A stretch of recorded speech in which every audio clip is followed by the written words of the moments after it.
പൊതുവെ ഉള്ളതിനേക്കാളും ആൾക്കാരൊക്കെ ഉണ്ടായിരുന്നു. നല്ല മഴമൂടം പിടിച്ച സമയമായതുകൊണ്ട് നല്ലൊരു കാലാവസ്ഥയായിരുന്നു. നല്ല കാറ്റ്, തണുപ്പ്, വളരെ രസമായിരുന്നു.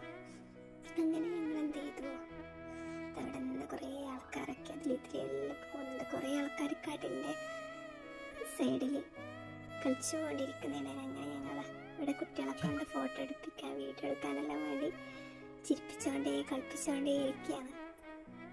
അങ്ങനെ ചുറ്റോടുമില്ല വീഡിയോ ഞാനിപ്പോൾ ജസ്റ്റ് ഒന്ന് എടുത്തു. അപ്പോഴാണ് അവിടെ അവിടെ ഒട്ടകമുണ്ട്, കുതിരയുണ്ട്. ഒട്ടകത്തിൻ്റെ മേലെ ഒരാളിരുന്ന് പോവുകയാണ്. കുട്ടികളോട് ഫോട്ടോ എടുക്കാൻ വേണ്ടി നേരെ നോക്കാൻ നിർത്തിയാണ്. പക്ഷെ കടലെല്ലാം കണ്ട ആവേശത്തിൽ ആൾക്കാരെല്ലാം കണ്ട രീതിയിൽ അങ്ങോട്ട് തന്നെ കുട്ടികളെല്ലാം നോക്കിയത് വരുത്തി നോക്കിയ കടലിലേക്ക് തന്നെ നോട്ടം. എത്രയായാലും ഫോണിലേക്ക് നോക്കുന്ന